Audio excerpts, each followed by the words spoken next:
Bueno, vamos a empezar. Esta es una prueba. Esta es una primera prueba de... quiero empezar a grabar mis demos de ilustración y de pintura digital, pero haciendo comentarios mientras voy pintando. Creo que es una habilidad bastante interesante porque lo he visto en algunos artistas que suben su contenido aquí en YouTube y en otras plataformas, hasta incluso las personas que hacen contenido para, por ejemplo, Twitch, que hacen transmisiones en vivo y tienen esta habilidad interesante de estar hablando con la gente mientras dibujan o pintan. Ya había hecho algunas pruebas antes, pero son grabaciones que nunca subí porque por alguna razón el sonido salía mal. O simplemente la calidad de la discusión no era suficientemente buena e interesante. Pero creo que vale la pena seguir intentándolo. Más que nada en términos de agarrar práctica y encontrar la manera de sentirme yo más cómodo narrando un video o hablando sobre algún tema mientras voy pintando. Hay un artista que me gusta mucho y que incluso tomé clases con él hace unos 4 o 5 años, recuerdo. Y él hace mucho esto de pintar en vivo para su canal de YouTube mientras habla de algún tema en particular. Él se llama Anthony Jones. Creo que ahora lo pueden encontrar en Instagram y en... ¿Cómo se llama esta red social? Bueno, Instagram y YouTube. Y creo que nada más. En ambas está él dado de alta y él hizo algunos diseños para varias películas, series de televisión y videojuegos. Creo que él había trabajado en, no sé si el tercer God of War, y también trabajó en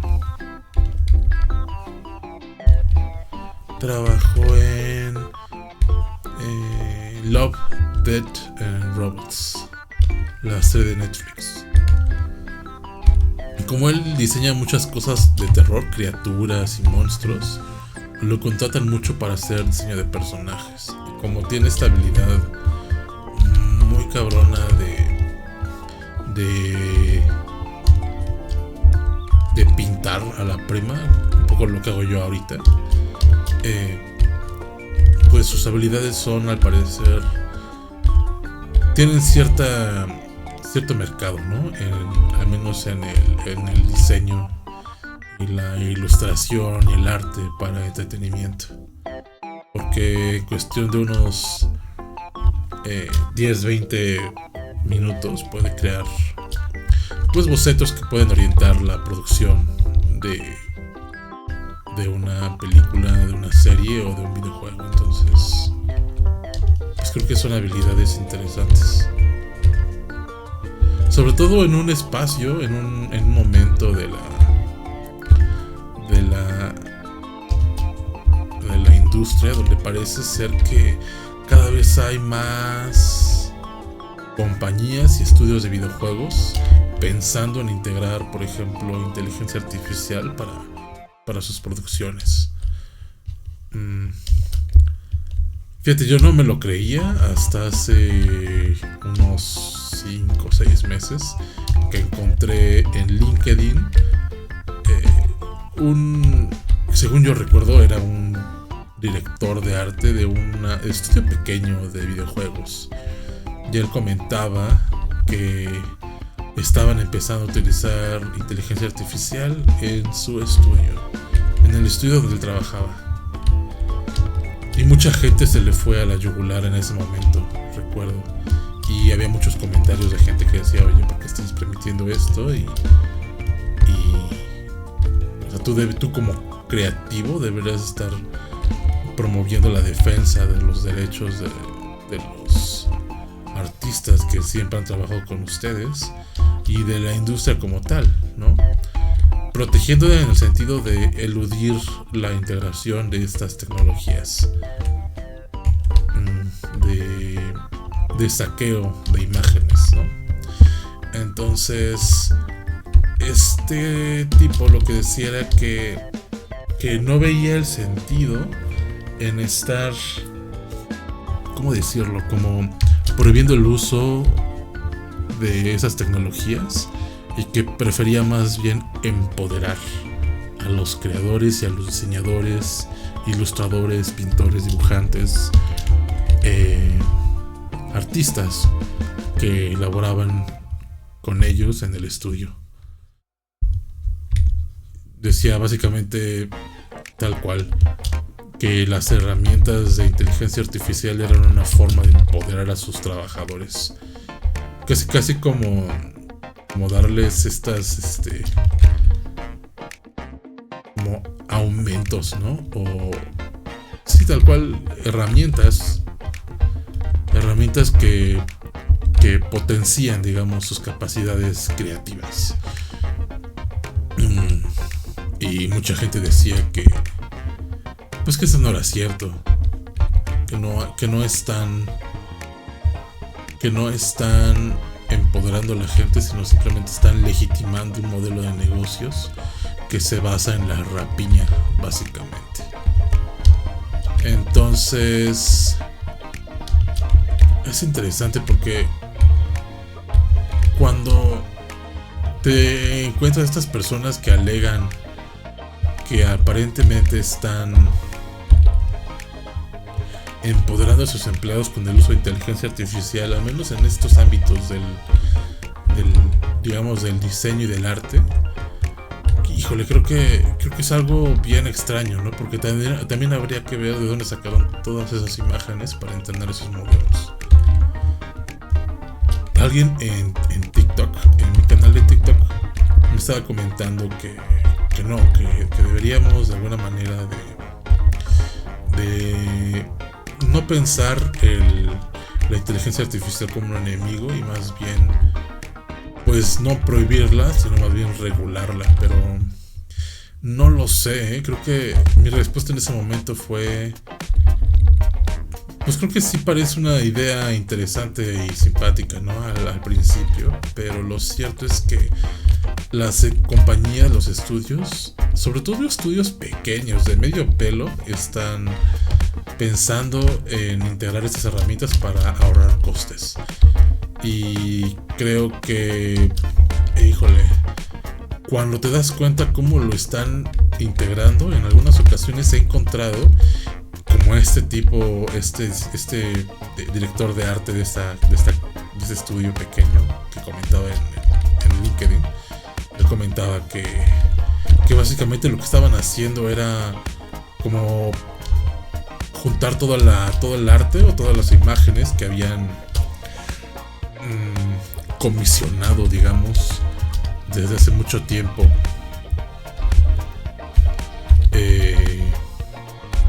para su estudio, para sus videojuegos anteriores, y utilizándolas para alimentar estos modelos de inteligencia artificial que sus trabajadores venideros podrían utilizar para crear imágenes, ¿no?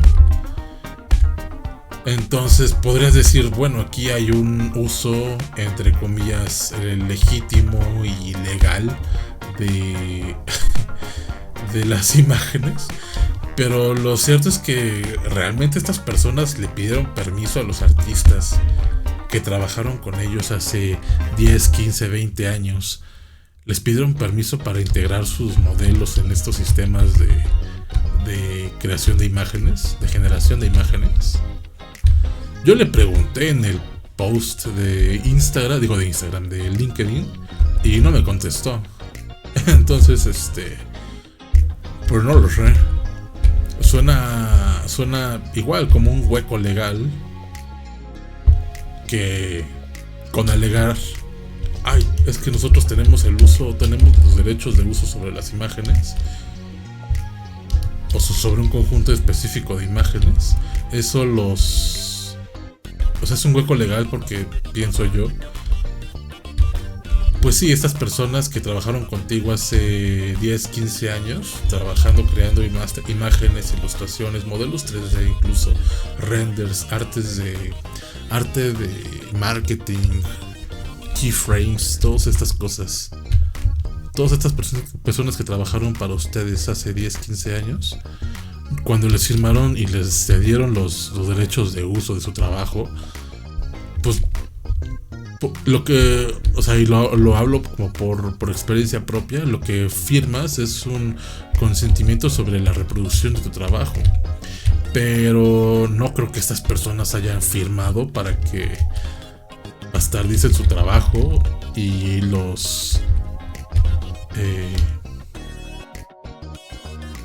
sustituyan a largo plazo con el mismo arte que ellos crearon. No sé si me explico. Una cosa es que tengas tú los derechos de uso de las imágenes para reproducirlas en redes sociales, para marketing, o que seas capaz como de crear libros de arte a través del trabajo de los artistas que trabajaron para tu estudio, para darle como visibilidad a tu producto final, que son los videojuegos, por ejemplo, en este caso. Pero algo diferente es ya utilizar todo ese material para alimentar modelos de inteligencia artificial que potencialmente puede remover de la ecuación creativa a todos los ilustradores, diseñadores, artistas, pintores, incluso modeladores 3D, animadores, etcétera, ¿no? Y eso, yo no a mí se me da muy difícil firmar un contrato en un estudio donde dijera que van a utilizar mi trabajo para alimentar modelos de inteligencia artificial. Sería como darme un balazo en la pata, yo solo, ¿no? Y creo que es algo también que he visto que hay varios artistas, ilustradores, pintores, diseñadores para videojuegos, para películas, concept artists, como les llaman. Varios de ellos se han expresado ¿cómo decirlo? Ellos muchos de ellos dicen estar de acuerdo en que si les pagan una cantidad suficiente, darían sus derechos o cederían los derechos para alimentar a la inteligencia artificial con su trabajo. Pero creo que eso es una visión todavía incluso bastante precaria, porque potencialmente no es que te estés beneficiando tú con regalías de las imágenes que se generan con tu trabajo, sino que pues a la larga estás poniéndole el pie indirectamente a un montón de personas que vienen detrás de ti. Porque, por ejemplo, en unos 15, 20 años siguieran alimentando el modelo de inteligencia artificial o los modelos de inteligencia artificial con una selección muy pequeña de artistas, como que la duda sería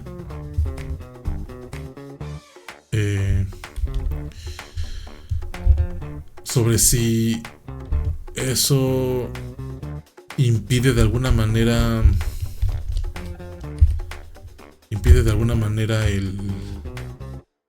la evolución y el desarrollo de la industria como tal. Porque si tienes a alguien muy muy desgraciado, muy cabrón en lo que hace, dibujando, y luego tienes personas que con inteligencia artificial emulan su trabajo y ese trabajo sigue siendo impecable.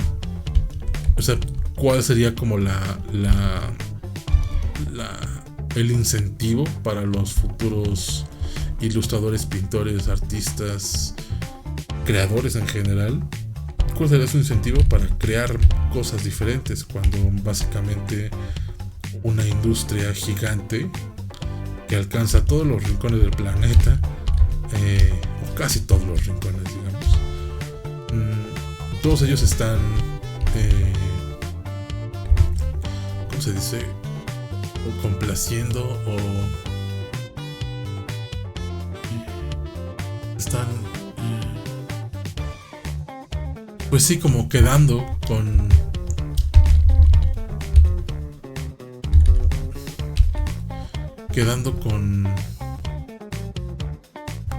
lo que ya conocen, ¿no? O sea, ¿cuál sería el incentivo para evolucionar o para crear?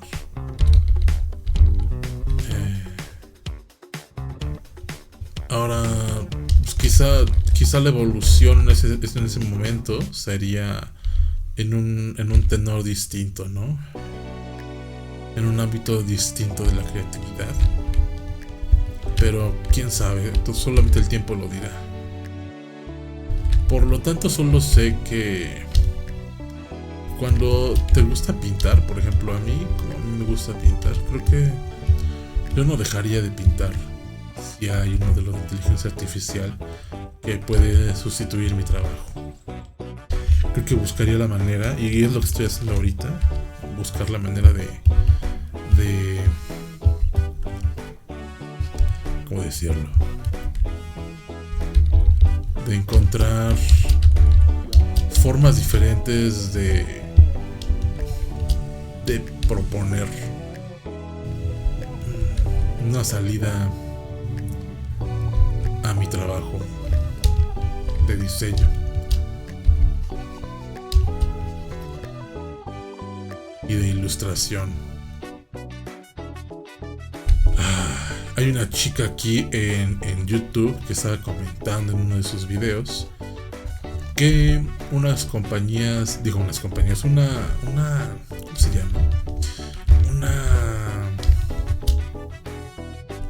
Una escuela grande de animación allí en Estados Unidos, que es de donde salen muchos de los animadores y artistas que trabajan en la escena de animación y de series y películas de Estados Unidos. Una escuela de esas había hecho una reunión o una especie de convención recientemente, hace unos 2-3 meses, y todos ellos comentaban como lo preocupante que era para ellos, que habían estudiado o que empezaron a estudiar desde hace 5 o 6 años la carrera de animación, por ejemplo, o de diseño para entretenimiento, videojuegos, películas, etc. Les parecía muy preocupante pues la escena el panorama que pintaba la inteligencia artificial para el desarrollo de sus actividades profesionales futuras. Y la chica el video de la chica tenía igual un tono, ¿cómo llamarlo? Como desolador al principio, pero concluía con que en esa convención con esos animadores o esos estudiantes de animación habían llegado a la conclusión aparentemente de que el mercado para ellos no estaba en las grandes producciones cinematográficas, de entretenimiento, televisivas, de animación, de las grandes cadenas de circulación como Netflix o como Disney, DreamWorks y estas cosas, sino que su espacio de producción y de distribución era básicamente YouTube. Y eso es muy interesante porque frente a un gigante frente a un gigante, ¿cómo llamarlo? Un gigante no es tecnológico, pero de entretenimiento, digamos.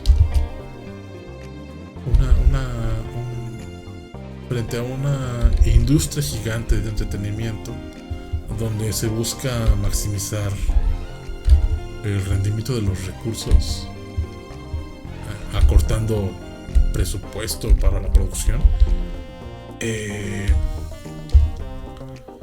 pues bajo la sombra de ese gigante, pues lo que queda probablemente para muchos de ellos es buscar otras maneras de monetizar su trabajo, buscando diferentes formas de distribución, y creo que eso es algo muy interesante y muy valeroso de su parte. Aceptar que tienen que cambiar y que probablemente sí la inteligencia artificial termine quitándole muchos empleos y espacios a algunas de las personas que trabajan allí, y de los futuros diseñadores e ilustradores y artistas que trabajan en esas compañías, en esos estudios.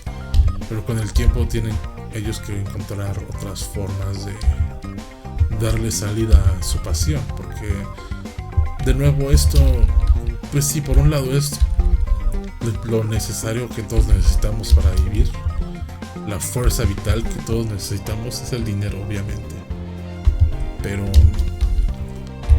cuando uno se mete a estas cosas del arte, del diseño, de la ilustración, actividades creativas que son en principio más que nada expresivas, en principio, pues uno no quiere soltar este campo, ¿no? Y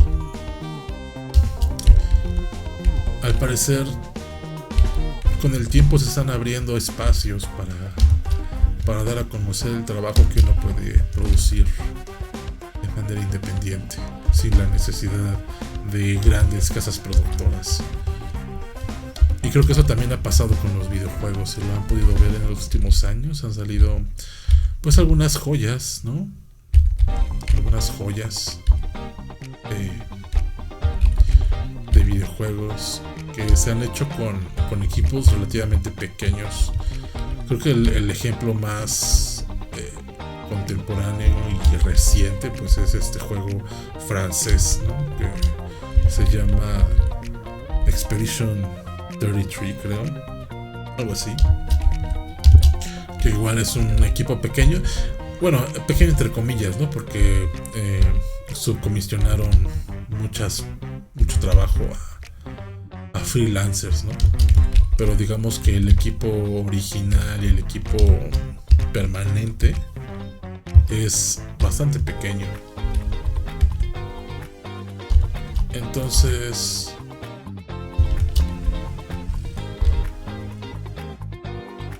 si no se necesitan estudios físicos donde trabajen 200, 300 personas en un proyecto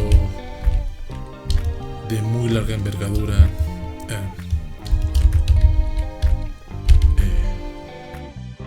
proyectos que incluso no sabes si realmente van a tener éxito.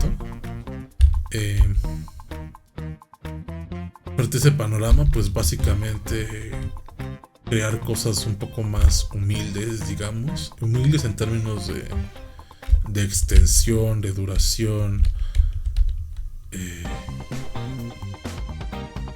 pueden ser más rentables.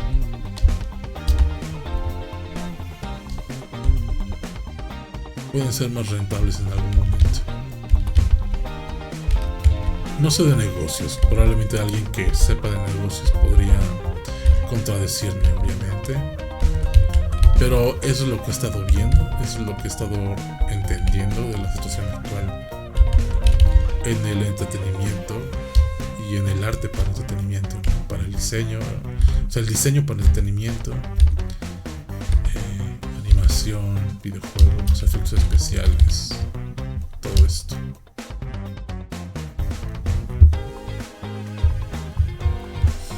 Entonces, la cuestión es que las cosas están cambiando y hay que adaptarse, pero pues también no hay que dejar de buscar las oportunidades, ¿no?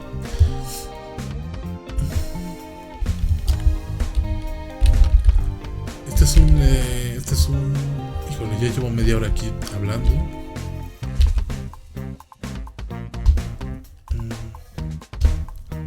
Estos son lagartos. He estado buscando referencias de lagartos, lagartijas, dragones de Komodo y otros animales similares, porque lo que quiero hacer es una historia con dragones.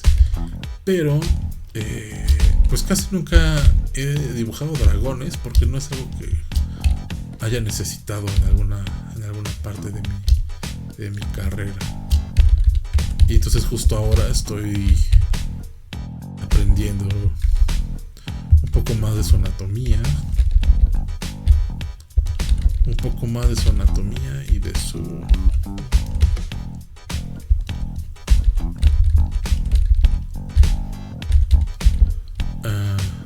sus proporciones.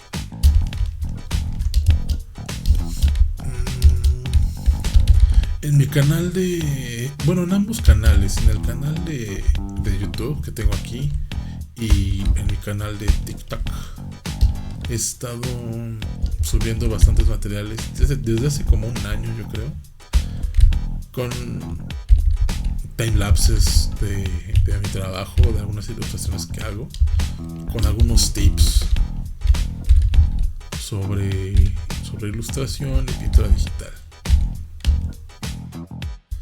Y en varios de ellos he comentado que es muy importante hacer estudios recurrentes sobre las cosas que quieres dibujar, porque y esto es algo que decía también Anthony Jones en sus clases, ¿no?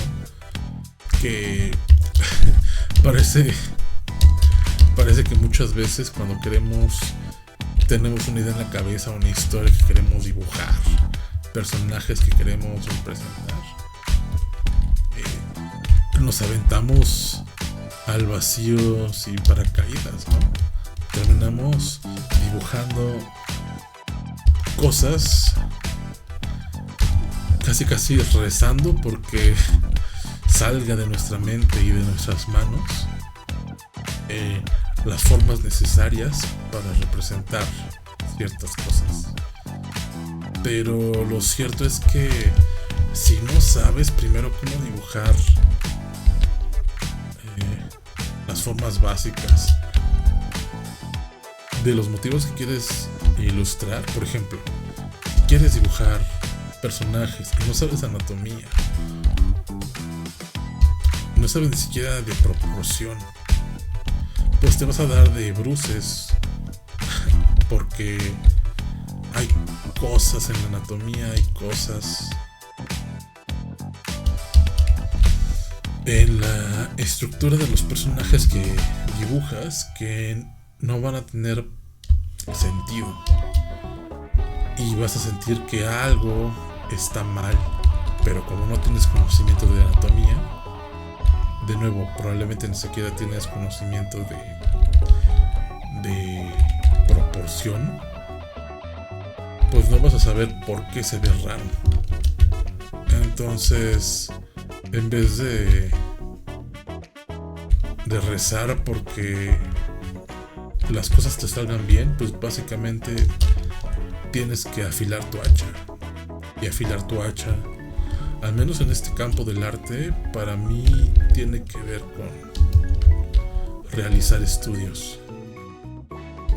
Realizar estudios es básicamente tomar referencias fotográficas de cosas de la realidad, fotografías tal cual, pueden ser paisajes, pueden ser fotografías de personas, retratos, fotografías de animales, y dibujarlas, tratar de entender cómo están estructuradas las cosas, cuál es la estructura detrás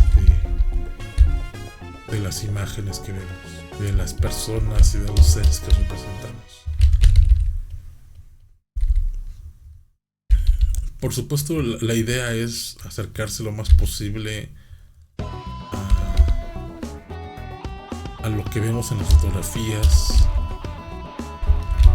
o en los modelos que pintamos, pero yo diría que más que simplemente copiarlo y ya, hay que pensar cuál es la estructura del cuerpo. Por ejemplo, en este caso de este dragón de Komodo, cómo está compuesto su cuerpo, qué tanta dureza tiene la piel que le cuelga, cómo están compuestas sus arrugas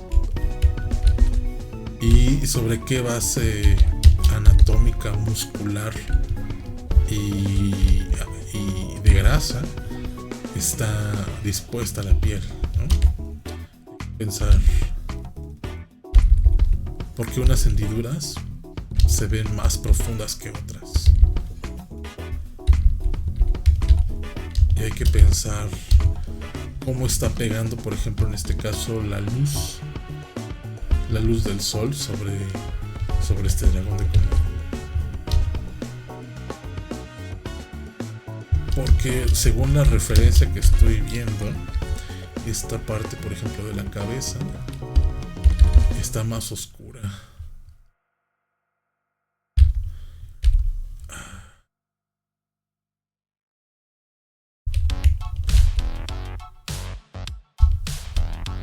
Pero no, esta oscuridad en la piel no es necesariamente producto de la iluminación o de la luz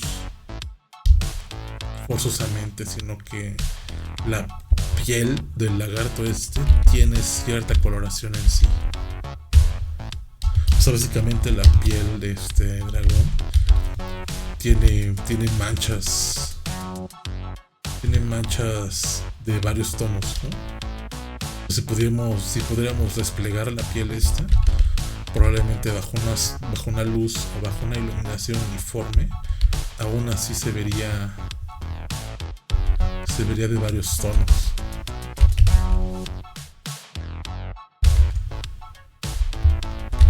¿No?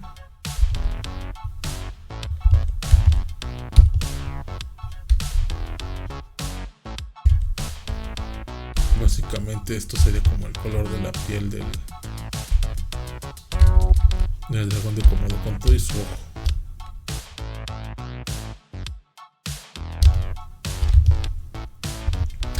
Entonces, hacer estudios a partir de fotografías es bastante útil para entender cómo representar diferentes cosas, personajes, animales, paisajes, arquitectura, y darles esa solidez que solamente te lo da el estudio de las proporciones reales de las cosas.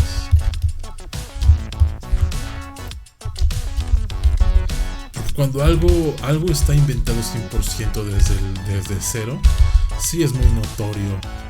Es muy notorio que la persona que dibujó esas cosas no se tomó ni siquiera tantita molestia de revisar en Google una imagen para representar ese objeto, ¿no? Entonces, por ejemplo, nosotros tenemos en nuestra mente una idea bastante arquetípica, simplificada de cómo son ciertas cosas. Por ejemplo, una casa. La imagen arquetípica que tenemos de la casa probablemente sea un cuadrado con un techo a dos aguas, ¿no? Pero lo cierto es que dependiendo de donde vivas, las casas pueden ser muy muy distintas, y hay diferentes combinaciones, composiciones formales, diferentes decisiones de diseño que los arquitectos tomaron en su momento para crear las diferentes casas que podemos ver cuando salimos a la calle,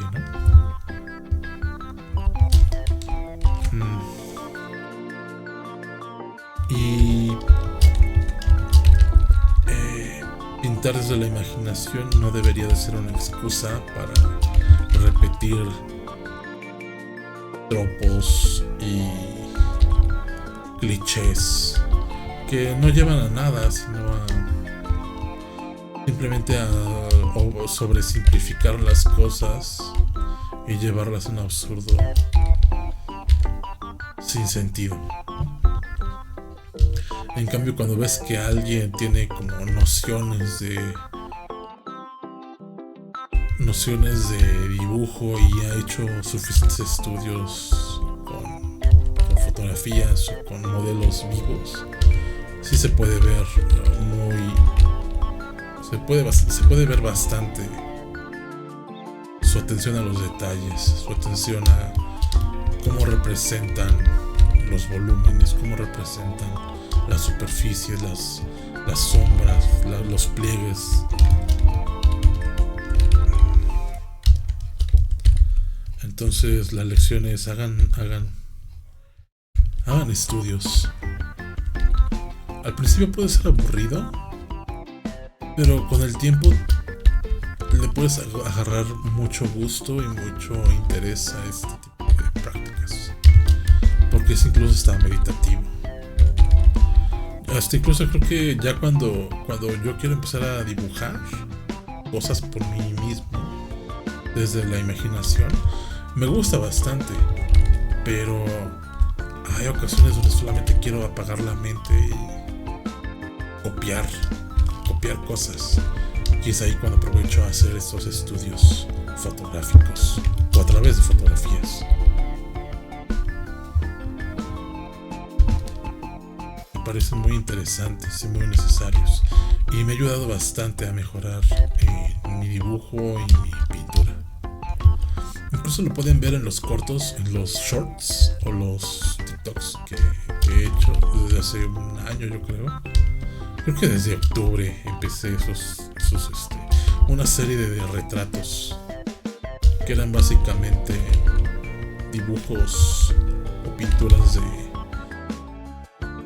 donde copiaba fotografías de personas. Entonces esa serie de estudios fotográficos me ayudaron bastante a entender cómo dibujar o cómo pintar cabello de una manera más simple y más orgánica y más, ¿cómo podríamos decirlo? No realista, sino ópticamente precisa, ¿no? Con cierta solidez basada en el mundo real, en vez de simplemente, en el caso del cabello, en vez de simplemente dibujar mechones al aire sin ton ni son.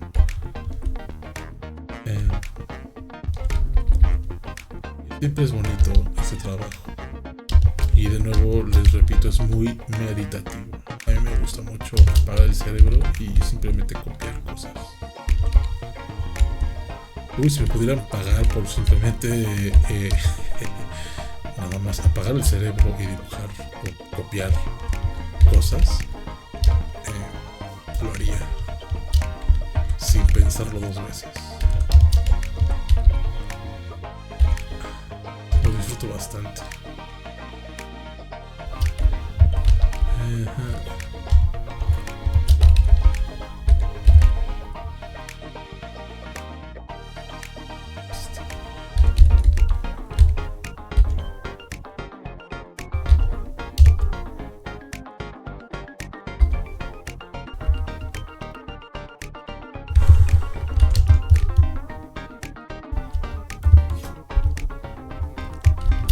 Sí. Un ejemplo muy claro, creo, de personas que se nota que tienen un dominio muy cabrón de la forma, precisamente porque han dibujado bastante a lo largo de su carrera, es el ya difunto Akira Toriyama. sí se pueden dar cuenta en su trabajo, sobre todo, no solamente en su trabajo como mangaka, o sea, sí es su trabajo como mangaka, pero me refiero más a las ilustraciones que tiene a color, que incluso muchas son la portada de sus capítulos de Dragon Ball. Hay portadas que tiene con vehículos de la corporación Cápsula, y el nivel de detalle que tiene en esos vehículos, eso es bárbaro. Y eso no se logra simplemente dibujando desde la imaginación y ya. Pues eso se obtiene a través de muchos años de estudio y muchos años de pues estar pintando todo el tiempo cosas, ¿no? Y aprender. De nuevo, no solamente es pintar como yo hago, ¿no? No solamente pintar fotografías y hacer una pintura o un dibujo idéntico a la fotografía que tomas como referencia, sino lo importante sobre todo es entender cuál es la composición y la estructura de aquello que estás pintando para poder emularlo en tu propio trabajo si así lo deseas. Entonces,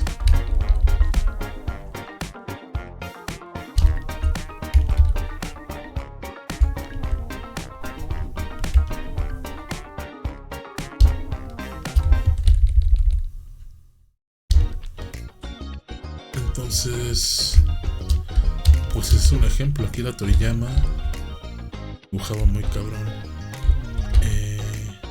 También Kim Jong-gi, creo que es coreano, apenas falleció hace como 4 o 5 años. No sé si de COVID o de un ataque al corazón, no recuerdo. Pero también tenía una capacidad dibujística muy cabrona. Pero era precisamente porque pues todo el tiempo estaba dibujando. Y dibujaba cosas reales, no cosas fantasiosas. O sea, también las dibujaba, pero precisamente lo que le permitía dibujar cosas desde su imaginación era el hecho de que ya había copiado muchas cosas antes. Y es bonito. Y muy satisfactorio.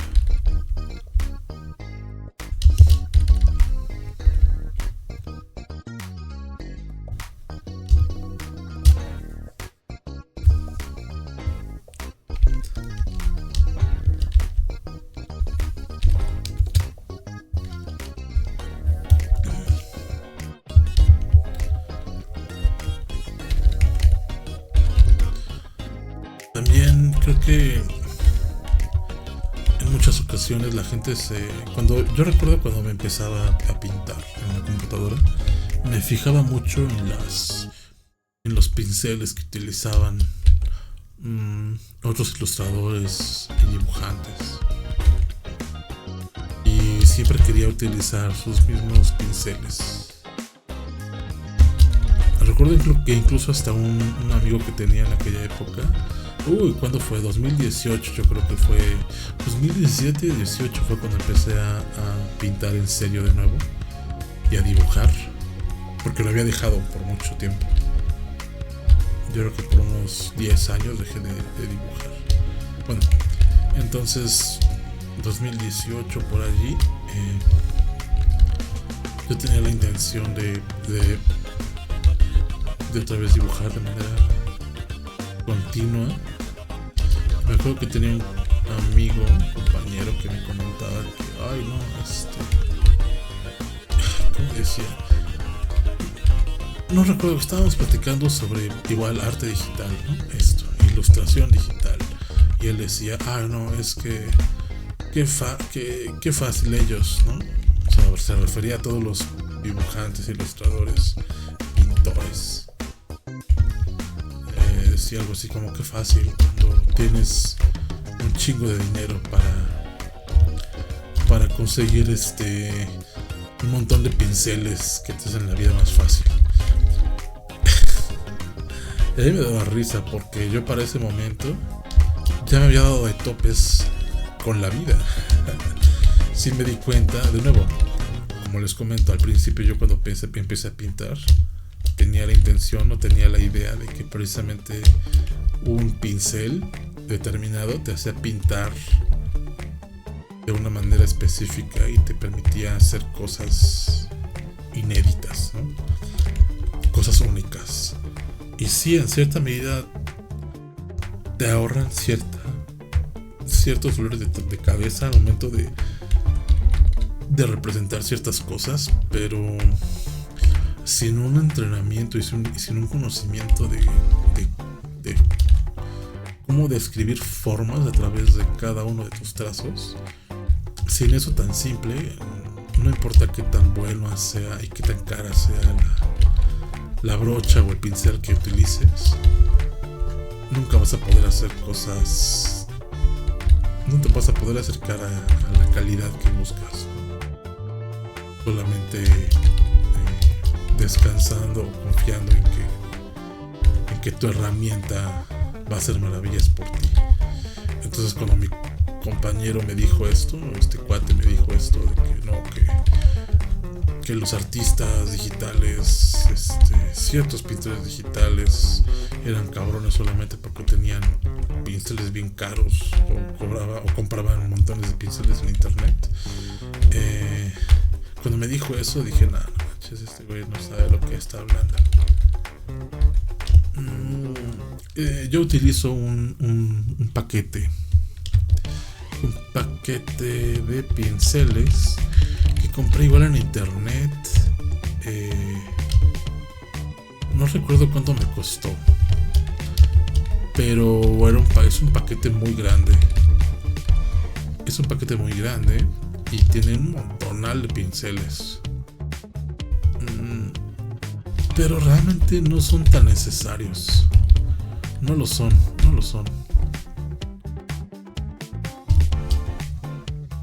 Digo, también depende qué es lo que estás haciendo, ¿no? Pero, o sea, ¿para qué los quieres? Pero, por ejemplo, para hacer estos estudios no son tan necesarios pinceles tan complejos o caros. De hecho, de esto lo podría hacer con un pincel redondo. Yo cuando trabajaba en un proyecto para el que me contrataron de videojuegos, yo me recuerdo que tenía varios pinceles en Photoshop que había entrecomprado a lo largo de los años, y también había descargado varios paquetes gratis en internet, porque hay tal cual artistas que publican sus herramientas de manera gratuita y libre en internet. Entonces, en Gumroad, por ejemplo, y en ese momento me acuerdo que estaba en boga un poco Tumblr y DeviantArt. Entonces hay gente que publica ahí sus cosas, sus herramientas de manera libre, ¿no? O gratuita. Entonces, a pesar de que yo tenía todas esas herramientas, tenía montones de pinceles, montones de presets para los pinceles, para que trabajaran de cierta manera en Photoshop. A pesar de todo eso, la herramienta que terminé utilizando todos los días en esos 2 años de trabajo, incontables gigas de trabajos, de ilustraciones, de bocetos, de diseños, lo único que terminé utilizando fue el pincel redondo. Pincel redondo a 70% de opacidad. Ahí está, la herramienta ideal.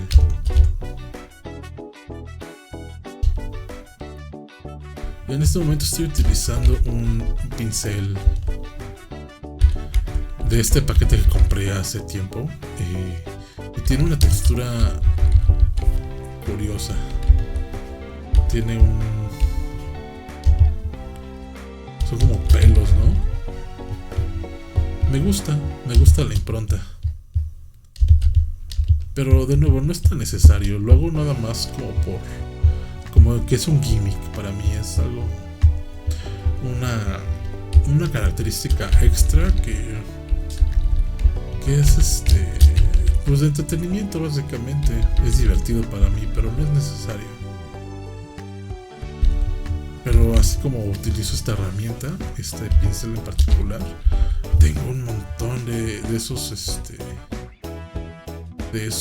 pinceles que no utilizo para nada. Los que utilizo más son, creo que 7. 6 o 7 pinceles son los que utilizo todos los días, pero todos los demás sí los podría olvidar y no pasaría nada. Me gusta tenerlos allí como en esta mente que tengo de ser precavido, ¿no? Precavido de que si en algún momento necesito una forma muy particular, una impronta muy específica, probablemente tengo en mi haber algo que satisfaga esas necesidades.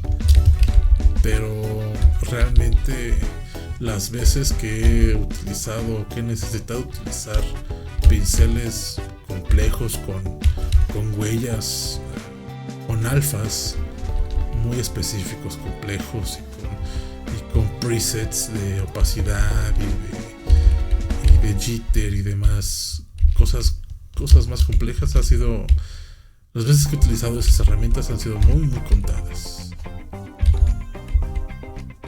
Y en ocasiones también creo que lo que pasa es que no es tan fácil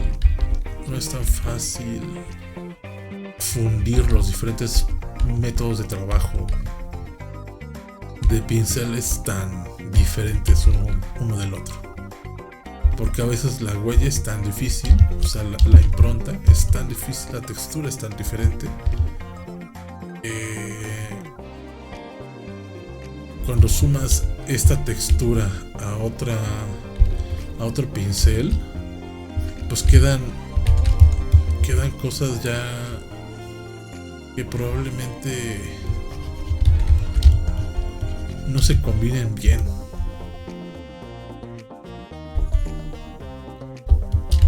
Entonces también hay que tener cuidado con qué es lo que hacemos, ¿no? En ese sentido.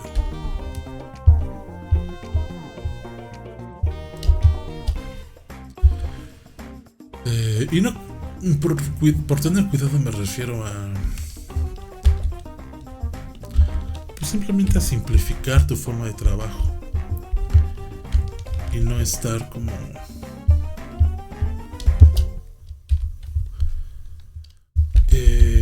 no meter pinceles a lo loco solamente porque los tienes allí, sino pensar que en algún momento alguien se va a acercar lo suficiente a tu pintura y va a ver que probablemente si metes muchos tipos de pinceles diferentes se va a ver raro.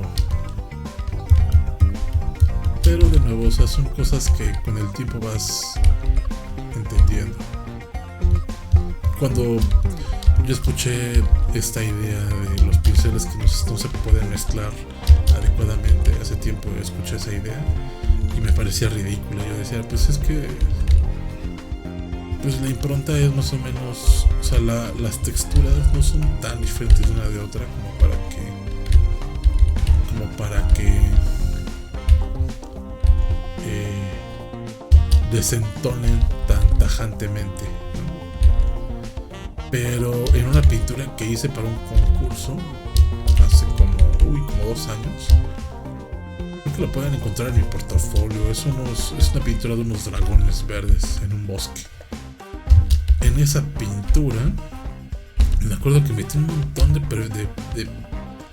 pinceles diferentes y sí se notaba la diferencia, y se notaba cuando te acercabas, se notaban diferentes alfas. Entonces se veía raro porque había un alfa que, haz de cuenta, era como que tenía puntitos, porque tenía una textura como de lienzo, como la textura que tiene, la textura porosa de los lienzos, la textura que deja cuando pones pintura sobre un lienzo físico, sobre una tela física, se notan estos puntitos. Y el problema es que en unas partes se veían mucho estos puntitos como de tela, y en otras partes se veía plano, así como esto, y en otra parte se veía una impronta de brochazos como esto. Entonces se ve bien gacho cuando lo juntas todo y ves que no está bien implementado esta cuestión de las texturas. Entonces, de nuevo, son cosas que hay que ir aprendiendo con el tiempo. Y pues hay que vivir con eso. Hay que ser más críticos y encontrar formas de trabajar con las cuales nos sintamos cómodos, sin por ello dejar de ser críticos con los resultados que estamos obteniendo. Híjole, creo que esto ya lleva mucho tiempo, ya llevo 1 hora aquí hablando. Creo que fue un buen experimento para ver qué tanto puedo hablar en un video sin trabarme y sin tartamudear. Y sobre todo pintando algo, ¿no? Digo de nuevo, esto es un estudio. Esto es un estudio de un dragón de Komodo y de un lagarto. Pues nada, hasta aquí lo voy a dejar.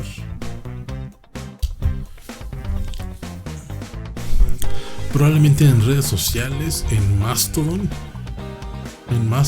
y yo creo que también en TikTok y en las publicaciones estas de YouTube.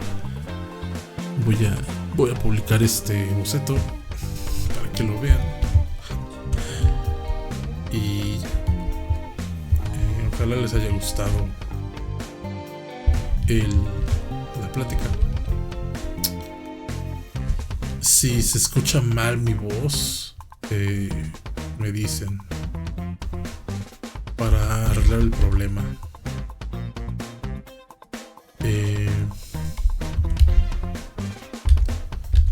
Me gustaría hablar de otros temas en el futuro.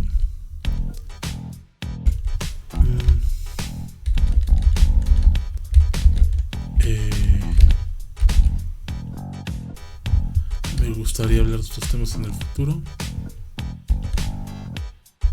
Probablemente pueda hacer algo así como comentar alguna noticia que encuentre en internet relacionada con el mundo del arte. Por el mundo del arte me refiero al mundo de la ilustración y del diseño para entretenimiento, ¿no? Videojuegos, películas, desde televisión, caricaturas, ese tipo de cosas. Sí, no, usualmente cuando hablamos del mundo del arte, se tiende más a entender como arte contemporáneo y arte de que se ve como en los museos y galerías de arte, pero no es mi cometido de ninguna manera hablar de eso. Es de lo que menos quiero hablar.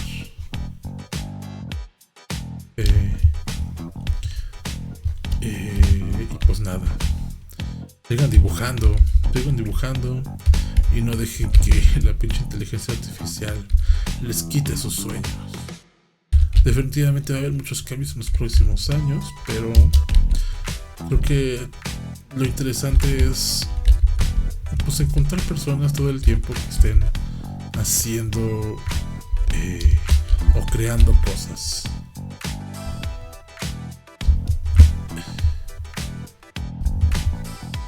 Es importante encontrar esas personas que crean.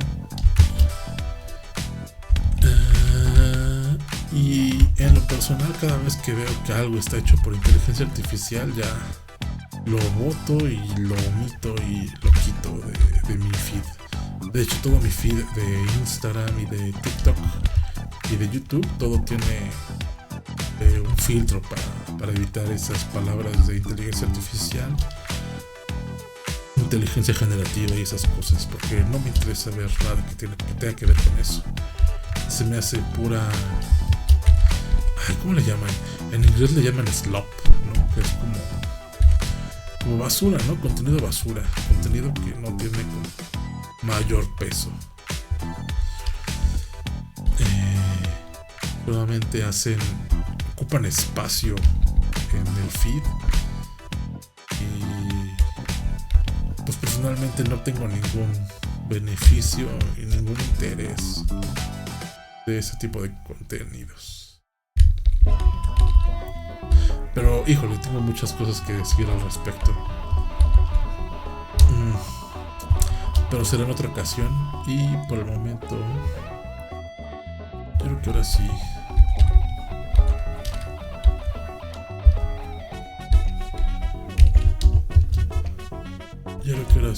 ay.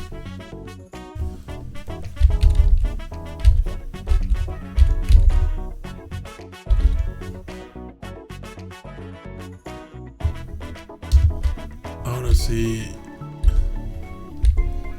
voy a terminar el video.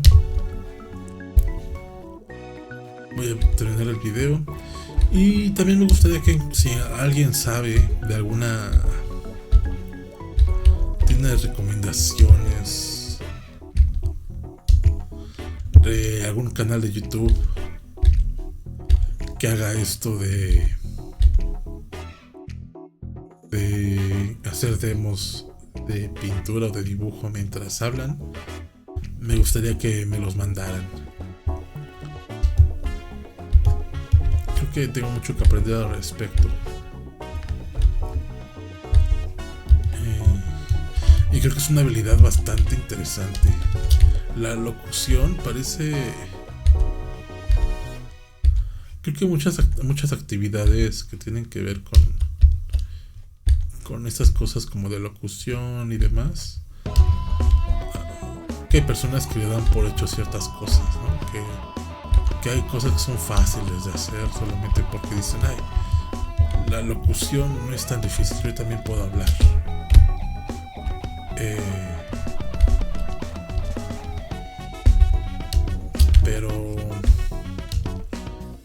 Pero ser lo suficientemente interesante y decir cosas de valor y contenido interesante y entretenido no es fácil. Creo que se necesita tener mucha claridad mental. Y definitivamente eso me cuesta mucho trabajo. Pero bueno, hasta aquí lo voy a dejar.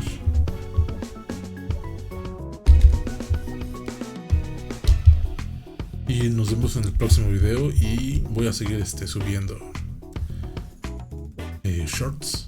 Y estos videos de más larga duración también los voy a ir subiendo cuando tenga algún tema interesante que traer a la mesa o que discutir.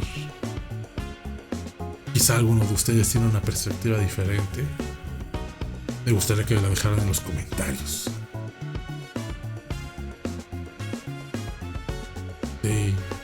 Sí, déjenme en los comentarios. Y nos estamos viendo después. Ahí nos vemos.